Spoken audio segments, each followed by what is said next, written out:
kami sudah siap untuk mendengarkannya.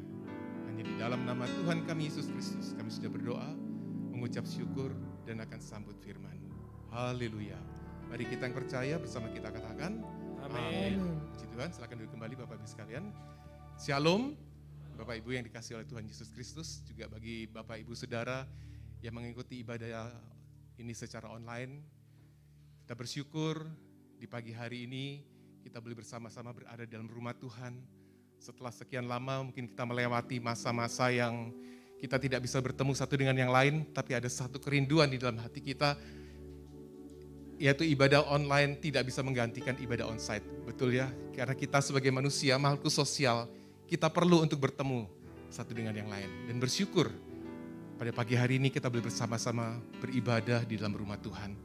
Terima kasih juga kepada Bapak Gembala dan Ibu Gembala yang sudah memberikan kesempatan kepada saya untuk menyampaikan kebenaran firman Tuhan pada pagi hari ini. Bapak, Ibu, Saudara yang dikasihi oleh Tuhan Yesus Kristus, hari-hari ini kita melewati masa-masa yang sulit, ya masa pandemi. Mungkin ada dari orang-orang yang kita kenal, bahkan mungkin kita sendiri pernah terkena dengan penyakit ini, terpapar virus COVID-19 ini. Waktu melewati masa-masa itu rasanya berat.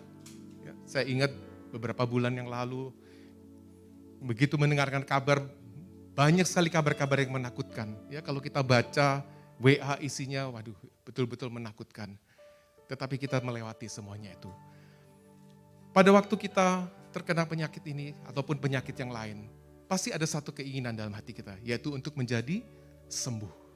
Kalau kita sakit, kita pasti ingin menjadi sembuh. Berbagai macam upaya kita lakukan supaya kita bisa menjadi sembuh. Dan setelah kita melewati masa-masa yang sulit itu, berjuang melawan penyakit, kalau hasilnya dari tes tersebut dikatakan bahwa kita sudah disembuhkan, sudah terbebas dari penyakit tersebut, kita menjadi lega, ya, kita menjadi tenang, dan kita bersyukur kepada Tuhan. Tema firman Tuhan pada pagi hari ini, saya mengambil satu tema, yaitu God the Healer.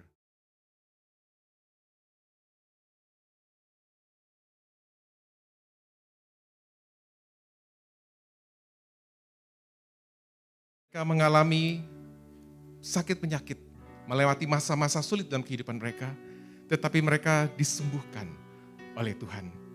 Kita akan melihat karya kesembuhan yang Tuhan kerjakan di dalam kehidupan kedua pribadi ini. Yang pertama, yaitu oleh orang yang sakit kusta. Kita akan bersama-sama baca dalam Markus 1 ayat 40 sampai 42. Markus 1 ayat 40 sampai 42. Demikian firman Tuhan. Yesus menyembuhkan seorang yang sakit kusta. Seorang yang sakit kusta datang kepada Yesus dan sambil berlutut di hadapannya, ia memohon bantuannya, katanya, "Kalau engkau mau, engkau dapat mentahirkan aku." Maka tergeraklah hatinya oleh belas kasihan. Lalu ia mengulurkan tangannya, menjamah orang itu dan berkata kepadanya, "Aku mau, jadilah engkau tahir." Seketika itu juga lenyaplah penyakit kusta orang itu dan ia menjadi tahir. Amin. Yang pertama kita melihat bahwa Tuhan, dia tergerak oleh belas kasihan. Apa yang dilakukan oleh orang yang sakit kusta ini? Dia datang kepada Yesus. Ini adalah tujuan yang benar. Dia sedang mengalami masa-masa yang tidak gampang di dalam hidupnya, Bapak Ibu sekalian. Kalau kita lihat bagaimana orang yang sakit kusta pada masa itu, mereka betul-betul dikucilkan dari masyarakat. Ya, orang yang terkena penyakit kusta pada masa itu betul-betul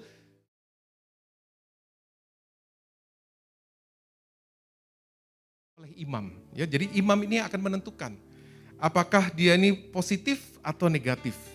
Nah, kalau dia dinyatakan positif terkena sakit kusta, maka imam akan mengeluarkan satu statement, orang ini najis. Ya, dia tidak boleh bergaul dengan siapapun. Karena orang ini dianggap dikutuk oleh Tuhan, sehingga menderita penyakit kusta. Dan dia harus tinggal di luar pemukiman. Jadi tidak boleh tinggal di lingkungan rumahnya, bahkan di daerah situ pun tidak boleh. Dia harus keluar dari kota, ya, keluar dari kota di mana dia tinggal ke satu tempat penampungan orang-orang yang sakit kusta. Dia terisolasi dan terbuang. Orang-orang tidak berani bertemu dengan dia. Kenapa? Dia harus mengenakan pakaian yang cabik-cabik. Ya, jadi pakaiannya ini tercabik-cabik, mungkin robek-robek, ya, dan rambutnya itu terurai, dibiarkan panjang, dan harus menutupi mukanya. Jadi nggak boleh lihat orang, ketemu gitu nggak boleh lihat orang. Dia harus menutupi mukanya sambil dia berseru, najis, najis, terhadap dirinya sendiri. Bayangkan Bapak Ibu sekalian ya, dia sudah dikucilkan, dan kalau dia berjalan di luar kota mungkin ketemu dari orang yang sedang berjalan, dia harus berteriak bahwa dirinya ini najis. Artinya apa? Jangan deket-deket aku ini najis. Karena oleh hukum Taurat tidak boleh orang yang tahir bersentuhan dengan orang yang sakit kusta, maka orang yang tahir tersebut yang tidak sakit itu akan dinyatakan najis. Nah, seperti itulah keadaan yang dialami oleh orang yang sakit kusta pada saat itu. Nah, di tengah-tengah penderitaannya, dia mendengar tentang Yesus. Makanya dia mencari Yesus. Dia pergi mencari Yesus. Dia sudah tahu reputasi Yesus seperti apa. Dia sudah mendengar bahwa Yesus menyembuhkan orang yang sakit. Yesus melakukan mujizat-mujizat. Dia sudah tahu semuanya. Karena itu dia melihat ada satu pengharapan, yaitu Yesus. Maka dia mencari Yesus ini. Ya, dia ingin bertemu dengan Yesus. Dia merasa inilah satu-satunya harapan yang membuat dia bisa sembuh. Karena pada saat itu sakit kusta tidak bisa sembuh. Dianggap penyakit yang tidak bisa sembuh. Ya, dia betul-betul harus dibuang. Nah, di tengah-tengah kesulitannya, di tengah-tengah perasaannya terbuang, tertolak. Bahkan mungkin oleh keluarganya sendiri, ya, karena dia tidak boleh tinggal di rumah tersebut. Pokoknya dia sudah nggak dianggap orang lah. Dia harus pergi. Nah, dia melihat satu harapan, yaitu bertemu dengan Yesus. Ya. Di tengah situasi seperti ini, bagaimana ketika kita mengalami kesulitan, Bapak Ibu sekalian? Bagaimana ketika kita mengalami kesusahan? Mungkin kita tidak terkena penyakit kusta. Mungkin saat ini kita sedang mengalami masa sulit dalam kehidupan kita. Mungkin orang-orang yang kita kenal tidak mau menolong kita. Mungkin orang-orang yang kita andalkan tidak bersedia menolong kita. Kemana kita akan mencari pertolongan? Apakah kita masih mengandalkan teman kita? Atau kita masih mengandalkan koneksi kita? Atau mungkin kita masih mengandalkan semua yang kita punya, kekuatan kita? Ketika kita sudah tidak punya apa-apa, ketika kita tidak punya siapa-siapa, kita ditinggalkan, kita diabaikan, bahkan kita dianggap najis. Kemana kita akan berlari? Saya kenal dengan seorang teman, dia memang dianggap melakukan satu kesalahan di perusahaan dia bekerja, dan pada waktu itu dia dianggap menggelapkan uang perusahaan. Ya. Orang-orang begitu tahu dia statusnya seperti itu, tidak berani dekat karena takut tersangkut, ya, karena takut nanti dia ini bisa dianggap terlibat. Jadi orang-orang begitu menjauhi dia. Ya, banyak orang yang dulu baik dengan dia meninggalkan dia, bahkan dekat pun nggak mau. Telepon, dia cerita ya, waktu itu hari-hari pertama masih ada orang yang mau telepon dia. Tapi 1 bulan, 2 bulan kemudian sudah tidak ada lagi yang menanyakan kabarnya. Bahkan kalau ketemu dia bilang, saya tahu orang itu melihat saya. Dia berputar lewat jalan yang lain. Mungkin kita sedang mengalami masa seperti itu. Masa yang sulit. Ditolak oleh orang-orang sekitar kita. Ditolak mungkin orang-orang yang dulu kita anggap dekat dengan kita. Kemana kita akan pergi? Kita lihat orang kusta ini. Dia datang kepada tujuan yang benar. Dia pergi mencari Yesus. Kemudian kita lihat apa yang terjadi. Apa yang Yesus lakukan terhadap orang ini. Yesus melihat ke dalam hati. Orang kusta ini, kalau kita lihat dalam Lukas 5 ayat 12 dengan konteks yang sama juga, dikatakan bahwa orang yang sakit kusta ini dia tersungkur. Pada saat dia bertemu dengan Yesus, dia tersungkur. Ya, artinya dia tuh terjerembab dengan mukanya sampai ke tanah. Jadi mukanya itu betul-betul dia sampai ke tanah, dia menunjukkan satu sikap penyembahan. Menunjukkan satu penyerahan total. Dia sangat butuh pertolongan. Dan ini menunjukkan betapa jiwanya sangat menderita. Kita bayangkan Bapak Ibu sekalian, kalau kita mengalami posisi seperti itu. Ditolak di mana-mana, orang yang kita kenal, bahkan bicara dengan kita pun sudah tidak mau. Kita dianggap orang yang sakit kusta. Dianggap kalau ketemu dengan kita atau bersentuhan dengan dia, dianggap najis. Itu menderita, ya secara batin tuh betul-betul tersiksa. Nah, orang ini dia mencari kepada Yesus. Dan pada saat dia bertemu dengan Yesus, dia menyembah kepada Yesus dengan mukanya sampai ke tanah. Dan pada saat itu, dia juga mengambil risiko untuk dipermalukan di depan umum. Ya kalau Yesus mau menerima, kalau Yesus menolak, apakah dia tidak malu? Yesus pada saat itu kalau pergi kemana saja pasti dia diikuti oleh rombongannya. Ya, dia pasti diikuti oleh murid-muridnya dan orang-orang yang lain yang menyertai dia. Nah, orang yang sakit kusta ini dia meresikukan dirinya untuk bisa malu di depan umum. Kalau dia tidak diterima oleh Yesus, ya sudah. Kenapa? Dia sudah sangat menderita. Orang kalau sudah kepepet, tidak ada jalan lain, ya sudah apa aja dia lakukan supaya dia memperoleh kesembuhan. Nah, pada saat dia bertemu dengan Yesus, pada saat dia tersungkur sampai di tanah, apa yang dia lakukan? Dia hanya memohon, Tuhan, jika Tuhan mau, Tuhan dapat mentahirkan aku. Inilah permohonannya. Ya. Pada waktu dia berkata, jika Tuhan mau, kalau kita pakai bahasa yang lebih halus lagi, mungkin dia berkata, kalau Tuhan berkehendak, Tuhan dapat mentahirkan aku. Jadi dia memposisikan dirinya untuk pasrah total kepada Tuhan Yesus. Mau dijadikan apa aja terserah, mau diapain aja terserah, pokoknya aku sembuh. Itu yang dia lakukan. Nah, dia pada saat posisi ini dia memberikan diri untuk siap diproses. Ya, Tuhan mau lakukan apa aja, pokoknya Tuhan mau menyembuhkan aku gak apa-apa. Aku pasti akan sembuh kalau Tuhan mau. Dia siap untuk diproses. Demikian juga dengan kehidupan kita Bapak Ibu sekalian. Pada saat kita mengalami proses dalam mengikut Tuhan, proses itu tidak enak. Ya. Proses yang sedang dijalani tidak enak. Dalam firman Tuhan dikatakan, seperti anak panah di tangan pahlawan. Demikianlah anak-anak pada masa muda. Kita adalah anak-anak Tuhan. Kita adalah seperti anak panah. Nah, anak panah itu di tangan pahlawan, itu pasti anak panahnya ini kalau dilesatkan harus tepat sasaran. Nah, pada masa itu, untuk membentuk anak panah ini yang menghasilkan kualitas yang baik, tidak terjadi dengan sendirinya Bapak Ibu sekalian. Ya, jadi harus diproses anak panah ini. Apa yang dilakukan dengan anak panah ini? Jadi orang yang disebut pahlawan itu adalah orang pejuang, ya, yang dia sedang mempersiapkan panahnya. Itu dia harus membentuk anak panahnya. Ya, di anak panah itu dia harus dipotong, dibersihkan. Ya, setelah dibersihkan, ujungnya itu harus betul-betul tajam supaya pada waktu dilesatkan betul-betul sampai membidiknya tepat pada sasaran. Itu dibersihkan, nggak enak. Ya.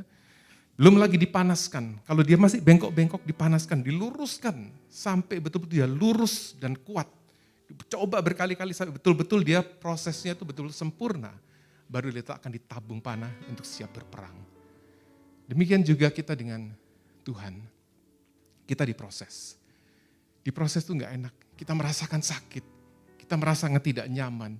Wah, kita rasanya dibanting-banting. Tapi itulah yang proses Tuhan jalankan dalam kehidupan kita. Dan biarlah dalam menjalani proses ini, kita tetap setia kepada Tuhan. Kalau kita setia terhadap proses ini, hasilnya akan indah. Kalau kita loyal to proses, setia terhadap proses, hasilnya pasti akan indah. Karena kita manusia, kita tidak mengerti apa yang Tuhan sudah kerjakan, apa yang Tuhan sedang kerjakan dalam kehidupan kita. Tetapi Tuhan, Dia yang mengetahui masa depan kita. Dan segala yang dirancangkan Tuhan bagi kita adalah untuk kebaikan. Bapak Ibu sekalian, di sini kita melihat, Yesus melihat ke dalam hati orang yang sakit kusta ini. Tuhan Yesus tergerak hatinya oleh belas kasihan. Melihat bagi orang ini begitu rendah hati. Ya, dia mau dengan posisinya orang yang sudah terbuang, orang yang sudah tidak dianggap, orang yang menderita sakit kusta, orang yang betul-betul sudah tidak ada harganya. Orang ini betul-betul dia merendahkan hatinya di hadapan Tuhan. Untuk menerima pertolongan Tuhan, Bapak Ibu sekalian, kita perlu yang namanya kerendahan hati.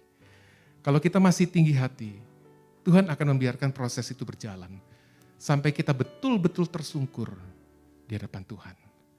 Pada saat kita sudah berserah kepada Tuhan, Dia pasti akan turun tangan. Kalau kita turun tangan, Tuhan akan angkat tangan. Karena itu setialah terhadap proses. Karena semuanya akan mendatangkan kebaikan bagi kita.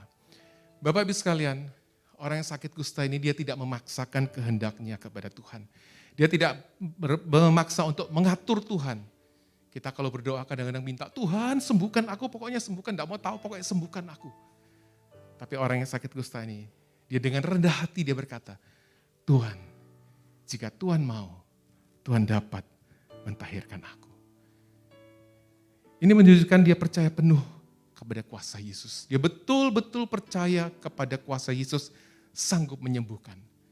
Karena dia berkata kalau Tuhan mau aja, kalau Tuhan berkehendak, kalau Tuhan punya keinginan untuk menyembuhkan aku, pasti aku akan sembuh. Itu iman yang luar biasa Bapak Ibu sekalian. Dan Yesus dia melihat kedalaman hati orang ini. Bagaimana hatinya, imannya betul-betul percaya bahwa Yesus sanggup untuk menyembuhkan. Dia berserah penuh kepada kehendak Tuhan. Dan dia siap untuk diproses. Luar biasa ya orang ini ya. Dia berkata jika Tuhan mau, Tuhan dapat mentahirkan aku. Pada waktu saya membaca ini Bapak Ibu sekalian, saya ingat saya pernah mengucapkan doa ini juga. Waktu itu anak saya yang paling besar masih berusia kurang lebih 8 tahun, dia sakit. Singkat cerita setelah diperiksa semua, masih belum ketahuan sakitnya ini apa. Darah putihnya itu turun terus. Ya, saya sebagai orang tua saya sangat-sangat khawatir waktu itu. Kemudian saya pergi ke seorang ahli darah, profesor ahli darah untuk konsultasi. Dia mengatakan kalau lihat dari hasil lab ini, anak bapak kemungkinan ada 3 sakitnya. Kemungkinan yang pertama, anak bapak terkena leukemia. Saya begitu mendengar kata leukemia ini saya seperti mendengar guntur gitu ya. Saya kaget, saya betul-betul saya tidak siap. Yang kedua bisa juga anak bapak terkena penyakit lupus. Dan yang ketiga, anak bapak juga bisa kemungkinan terkena virus Kawasaki. Wah, saya sebagai ayah, saya bingung, ya, saya ketakutan. Tapi satu hal, saya hanya berdoa kepada Tuhan.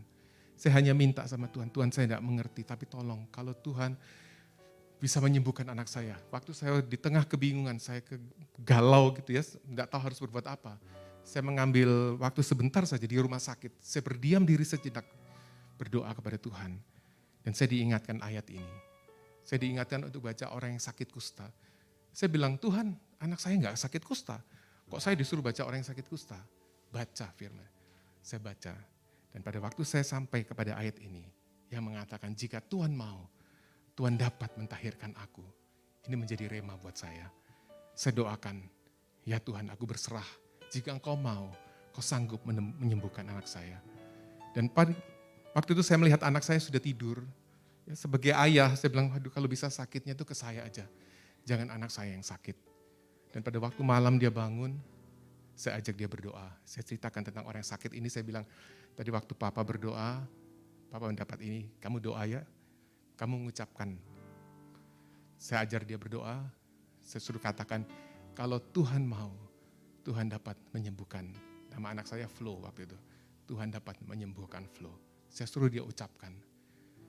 Singkat cerita Bapak Ibu sekalian, setelah saya serahkan, saya berdoa, saya mendapatkan satu ketenangan yang luar biasa. Ya, walaupun hasilnya belum menunjukkan hasil yang baik. Wah, semakin drop, semakin kacau balau rasanya.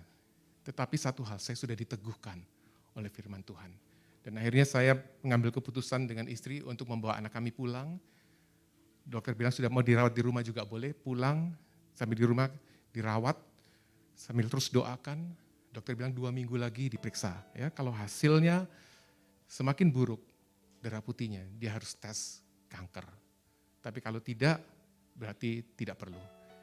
2 minggu tepat diperiksakan. Ya.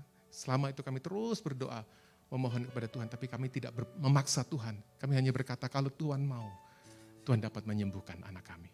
Saya dan istri kami betul-betul berserah penuh kepada Tuhan. Dan puji Tuhan, 2 minggu kemudian pada saat diperiksa, hasil anak saya pas di batas. Ya. Jadi dia tidak perlu lagi dilanjutkan pemeriksaan untuk tes kanker.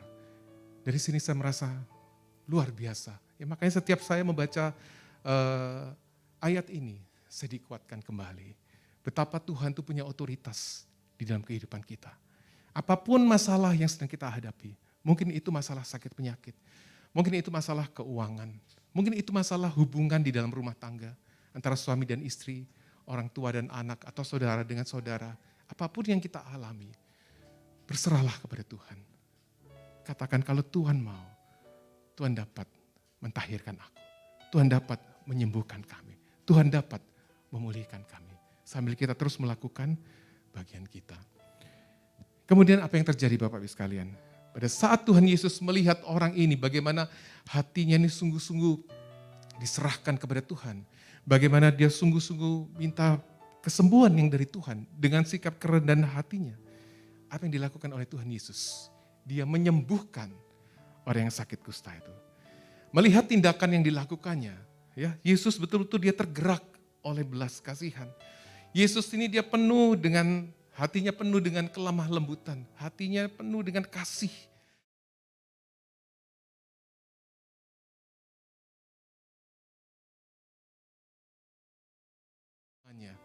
Tanda ia menerima permohonan orang tersebut, Yesus menjamah dia, ya, dan orang itu jadi sembuh. Bapak Ibu sekalian, pada waktu Yesus menjamah orang tersebut, namanya menjamah berarti ada sentuhan. Nah, pada saat Tuhan Yesus menjamah orang tersebut, bersentuhan dengan orang yang sakit kusta itu, Yesus secara hukum Taurat dinyatakan najis. Tetapi Tuhan Yesus tidak mempedulikan semua itu. Yang Tuhan Yesus mau, orang ini menerima kesembuhan. Dan sebagai manusia, ya, kapasitas Tuhan Yesus sebagai manusia pada saat itu, dia betul-betul manusia. Dia juga berisiko untuk tertular penyakit kusta. Tetapi itu tidak menghalangi Yesus untuk menyembuhkan orang yang sedang menderita tersebut. Kembali kepada kita, apakah kita mau menjadi alatnya Tuhan? Ketika ada orang-orang yang mungkin ditinggalkan, dilupakan, orang yang sedang mengalami pergumulan yang berat di dalam kehidupan mereka, apakah kita mau menjadi alat Tuhan untuk boleh menjamah orang tersebut? Menjadi orang-orang yang penuh dengan kasih, menjadi alatnya Tuhan. Sehingga orang yang melihat perbuatan kita, mereka akan memuliakan Bapa di surga. Atau sebaliknya, kita seperti dunia ini, menghindari orang yang sakit ini, dalam tanda kutip. Jangan-jangan nanti aku tertular kusta. Jangan-jangan nanti aku dianggap terlibat. Jangan-jangan nanti aku dianggap berkong-kali-kong dengan dia. Kita menjauhi orang tersebut. Kalau kita melihat kondisi orang sakit kusta ini, dia betul-betul menderita. Secara psikologis dia betul-betul sangat menderita. Kalau Tuhan Yesus pada saat dia tergerak, dia pasti bergerak. Kalau manusia sering tergerak aja, belum tentu bergerak. Ya. Aku ini jadi pingin ngewangi, sakno, tapi tidak melakukan apa-apa. Ya, janganlah kita menjadi orang seperti itu. Kita melihat Yesus, dia berani meresikokan dirinya terhadap apapun juga. Kalau dia sudah tergerak, dia pasti bergerak. Dan pada saat itu Yesus mengatakan, aku mau, jadilah engkau tahir. Dan dia katakan pada saat itu juga, seketika itu juga lenyaplah penyakit kusta orang itu. Dan dia menjadi tahir. Yesus menerobos kemustahilan. Kesembuhan diterima oleh orang yang sakit kusta ini. Orang sakit kusta ini sudah melakukan bagiannya. Ya. Dia mencari Tuhan. Dia memiliki kerendahan hati yang luar biasa. Memiliki iman yang teguh, dia berserah total. Dan Yesus melakukan bagiannya. Dia menerima kesembuhan. Bapak Ibu sekalian, inilah yang dialami orang yang sakit kusta ini. Orang yang betul-betul sudah tidak dianggap pada saat itu. Orang yang dianggap mungkin menyebabkan diri orang lain menjadi najis. Mungkin dianggap sebagai sampah masyarakat. Mungkin juga mereka dianggap sebagai orang yang pembuat onar. Pokoknya orang yang betul-betul tidak dianggap. Orang yang sakit kusta itu betul-betul tidak dianggap. Tetapi pada saat dia datang kepada Yesus, mencari Yesus, dan imannya betul-betul percaya Yesus sanggup untuk menyembuhkan. Dia menerima kesembuhan tersebut. Dan biarlah pada saat kita mengalami pergumulan, kesusahan, tantangan, datanglah pada Yesus. Mungkin orang-orang terdekat kita bisa mengecewakan kita. Mungkin mereka menuntut ada pamrih, atau orang bisa melihat memandang status, atau melihat timbal balik untung ruginya kalau kita ditolong atau tidak dalam memberi pertolongan. Kalau Yesus tidak, dia menerima kita apa adanya. Ia dekat dengan orang yang remuk hatinya. Ia dekat dengan orang yang ditinggalkan. Hatinya penuh dengan belas kasihan. Mazmur 123 ayat 2 mengatakan, lihat, seperti mata para hamba laki-laki memandang kepada tangan tuannya. Seperti mata para hamba perempuan memandang kepada tangan nyonyanya. Demikianlah mata kita memandang kepada Tuhan, Allah kita, sampai Ia mengasihani kita. Kemudian yang kedua, kita melihat seorang yang juga mengalami, dia akan mengalami maut, ya, dia akan dinyatakan akan meninggal oleh Tuhan, yaitu Raja Hizkia. Kita lihat dalam 2 Raja-Raja 20 ayat 1 sampai 6. Saya akan bacakan. Pada hari-hari itu Hizkia jatuh sakit dan hampir mati. Lalu datanglah Nabi Yesaya bin Amos dan berkata kepadanya, beginilah firman Tuhan, sampaikanlah pesan terakhir kepada keluargamu, sebab engkau akan mati, tidak akan sembuh lagi. Lalu Hizkia memalingkan mukanya ke arah dinding dan ia berdoa kepada Tuhan, ah Tuhan, ingatlah kiranya bahwa aku telah hidup di hadapanmu dengan setia dan dengan tulus hati, dan bahwa aku telah melakukan apa yang baik di matamu. Kemudian menangislah Hizkia dengan sangat. Tetapi Yesaya belum lagi keluar dari pelataran tengah. Tiba-tiba datanglah firman Tuhan kepadanya. Baik, baliklah dan katakanlah kepada Hizkia, Raja umatku, beginilah firman Tuhan. Allah Daud, bapa leluhurmu, telah kudengar doamu, dan telah kulihat air matamu. Sesungguhnya aku akan menyembuhkan engkau. Pada hari yang ketiga engkau akan pergi ke rumah Tuhan. Aku akan memperpanjang hidupmu 15 tahun lagi. Dan aku akan melepaskan engkau dan kota ini dari tangan Raja Asyur. Aku akan memagari kota ini oleh karena aku dan oleh karena Daud hambaku. Yang kedua kita lihat Raja Hizkia. Ya, apa yang terjadi dengan Raja Hizkia? Yaitu Tuhan penuh dengan kemurahan. Bapak Ibu sekalian, Raja Hizkia ini pada saat dia divonis, dia akan meninggal. Dia berani meminta kepada Tuhan. Dia sedang menghadapi maut, ya, dia akan mati. Mungkin saat itu dia sedang sekarat, ya, atau dying, ya, dia akan mati. Apa yang dia lakukan? Dia mencari Tuhan. Dikatakan di sini dia memaling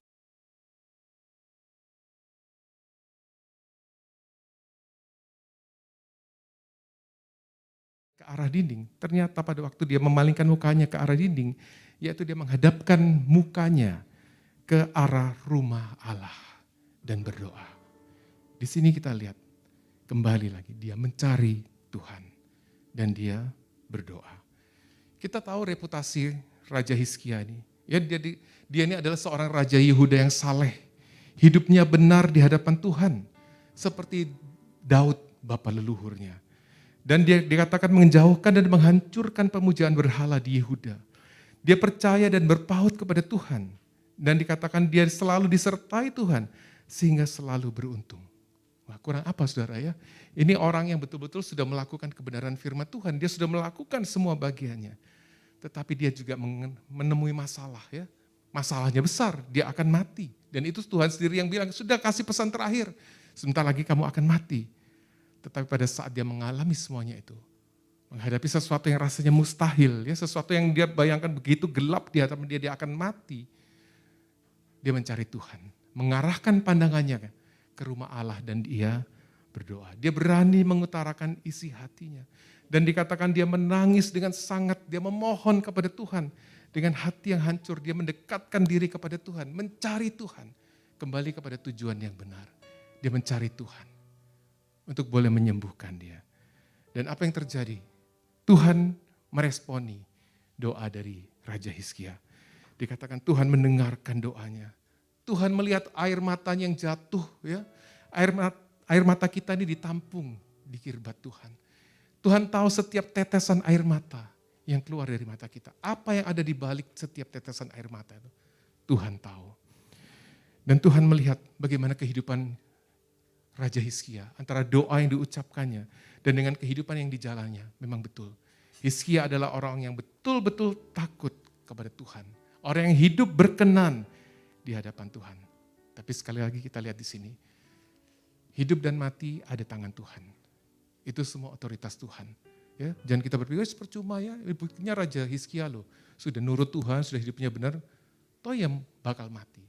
Kita tidak mengerti rencana Tuhan. Kita lakukan bagian kita. Ya. Jangan pernah kita menghakimi kehidupan kita. Tuhanlah yang berhak mengatur kehidupan setiap kita. Dan Tuhan meresponi doanya. Ya, Tuhan menjawab doanya. Dan pada saat itu Tuhan menunjukkan kemuliaan. Pada Yesaya balik, katakan kepada Raja Hizkia bahwa aku akan menyembuhkan dia. Bahkan aku akan memperpanjang umurnya 15 tahun lagi.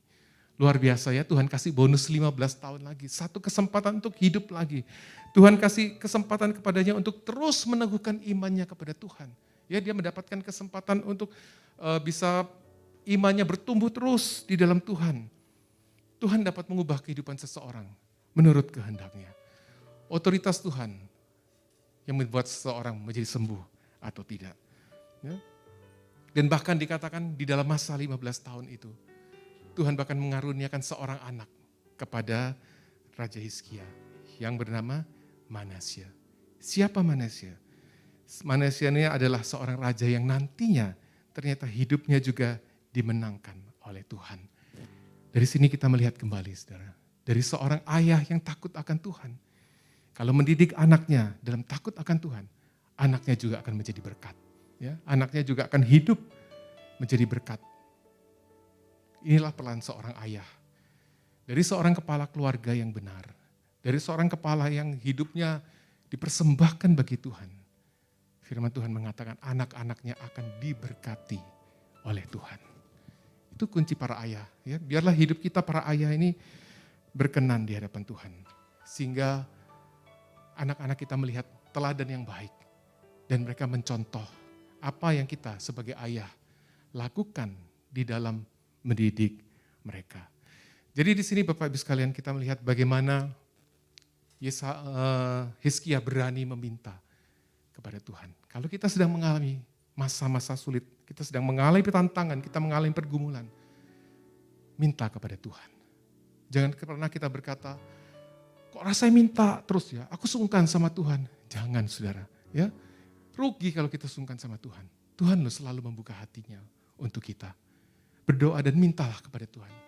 Kita ingat bagaimana Yabes, dia punya kans untuk memiliki kepahitan di dalam hidupnya. Yabes itu artinya apa? Aku melahirkannya dengan kesakitan. Ini namanya ini mengingatkan dia seumur hidupnya bahwa dia ini menyebabkan kesakitan kepada ibunya. Itu sesuatu yang negatif. Tetapi apa yang dilakukan oleh Yabes? Yabes berdoa dengan sungguh-sungguh. Kiranya engkau memberkati aku berlimpah-limpah. Dan begitu banyak doa yang diminta oleh dia. Ya. Sampai akhirnya supaya kesakitan tidak menimpa aku. Apa yang terjadi? Dikatakan, dan Tuhan mengabulkan permohonan Yabes. Karena itu Bapak Ibu sekalian, mintalah kepada Tuhan. Ya. Dia dekat dengan kita. Orang yang remuk hatinya, orang yang sedang patah hati, Tuhan dekat dengan kita. Dan pada saat kita dibentuk oleh Tuhan, tetaplah percaya kepada Dia. Karena hasilnya pasti akan baik. Saya membaca sebuah kisah yang unik juga ya, bagaimana sebuah cangkir, dia sedang dibentuk dari tanah liat. Wah, dia diambil, dia mulai ya digiling. Wah, dia teriak-teriak kesakitan. Waduh, sakit gak enak, stop. Enggak, belum selesai prosesnya, kata pengrajin. Terus dia digiling, setelah itu dia dibentuk. Wah, dibentuk gak enak, bagian-bagian yang gak baik dibuang. Setelah dia dibentuk, dia dipanaskan. Wah, dia teriak-teriak lagi, waduh panas, gak enak, sudah selesai aja prosesnya, aku gak mau lebih lanjut, stop sampai di sini. Pengrajinnya bilang apa? Belum selesai. Setelah dia selesai, dipanaskan, dia harus didinginkan lagi. Dia kedinginan, dia teriak lagi, waduh aku gak kuat, aku kedinginan. Tapi pengrajin ini terus melanjutkan prosesnya. Dan setelah dia sudah cukup kuat, dia pikir sudah selesai. Ternyata sekarang waktunya dia dicat Waduh, baunya nggak enak. Dia teriak lagi, sudah aku nggak tahan. Sudah selesai prosesnya, belum selesai. Dan kemudian dia dicat. Dan terakhir, setelah dia sudah selesai, pengrajin ini menunjukkan dia ke sebuah kaca. Dia kaget. Dirinya sudah menjadi satu gelas yang cantik, sangat cantik. Sampai dia terkagum melihatnya. Dan gelas ini akhirnya disampaikan kepada raja. Dan dipakai untuk menjadi alat minum raja. Dia dimuliakan. Setelah melewati proses yang tidak enak. Demikian juga dengan kita. Pada saat kita mengalami proses Tuhan, kita merasa Tuhan sudah cukup, sudah cukup. Tuhan berkata, belum selesai. Tuhan akan memproses kita. Kalau kita terus mengikuti proses Tuhan, kita akan melihat segala sesuatu indah pada waktunya. Roma 9 ayat 15 dan 16 mengatakan, sebab ia berfirman kepada Musa, aku akan menaruh belas kasihan kepada siapa aku mau menaruh belas kasihan. Dan aku akan bermurah hati kepada siapa aku mau bermurah hati. Jadi hal itu tidak tergantung kepada kehendak orang atau usaha orang, tetapi kepada kemurahan hati Allah. Karena itu Bapak Ibu sekalian, jangan pernah kehilangan pengharapan apapun keadaan yang sedang kita alami. Karena kuasa dan otoritas hidup kita semuanya ada dalam tangan Tuhan. Allah kita adalah Allah yang tergerak oleh belas kasihan. Dan dia juga adalah Allah yang maha pemurah. Dia tahu apa yang terbaik bagi kita. Karena dia adalah Allah sang penyembuh. Dia adalah God the healer. Dan segala sesuatu ada di tangannya. Dan apa yang Tuhan kerjakan bagi kita, itu terbaik bagi kita semua. Amin. Tuhan Yesus memberkati. Mari kita berdoa. Bapa dalam surga, terima kasih untuk firman-Mu Tuhan. Biarlah pada pagi hari ini kami boleh diajarkan. Bagaimana orang yang sakit kusta ini Tuhan, ia ditinggalkan, ia dikucilkan, ia tidak dianggap oleh masyarakat. Tetapi Tuhan melihat iman orang yang sakit kusta ini. Dan Engkau menyembuhkan dia. Dengan kerendahan hati dia berkata, kalau Tuhan mau, Tuhan dapat mentahirkan aku. Kau tergerak oleh belas kasihan Tuhan. Dan Engkau menyembuhkan orang yang sakit kusta ini. Dan juga kami melihat bagaimana Raja Hizkia, orang yang sudah hidup sesuai dengan firman Tuhan. Tetapi tiba pada waktunya, pada saat dia akan dipanggil pulang, dia memohon kepada Tuhan. Menangis dengan sangat. Dan Kau tergerak oleh belas kasihan Tuhan. Kau menunjukkan kemurahan-Mu. Kau memberikan kesempatan kepada dia 15 tahun lagi untuk hidup di bumi ini. Supaya imannya terus bertambah di dalam Engkau. Dan biarlah kami Tuhan, mungkin saat ini kami sedang melewati pergumulan, tantangan, permasalahan dalam kehidupan kami. Apapun itu Tuhan. Mungkin itu sakit penyakit, mungkin itu masalah ekonomi, mungkin masalah hubungan dengan anggota keluarga kami, pasangan hidup kami. Tuhan, Kau Allah yang sanggup memulihkan segala sesuatu. Tidak ada yang mustahil di hadapan Tuhan. Bila kami boleh selalu mencari Tuhan, tujuan yang benar, kesanalah kami berlari, yaitu mencari Tuhan, Sang Penyembuh itu. Kau sanggup memulihkan keadaan kami, apapun yang kami alami, Kau sanggup untuk memulihkan. Kuatkan dan teguhkan hati kami Tuhan, untuk terus percaya kepada Tuhan. Dan kami akan melihat segala sesuatu akan indah pada waktunya. Roh Kudus, Engkau yang menyempurnakan pemberitaan firman Tuhan pada pagi hari ini. Hanya di dalam nama Tuhan kami Yesus Kristus kami berdoa. Haleluya. Amin. Tiada yang mustahil bagi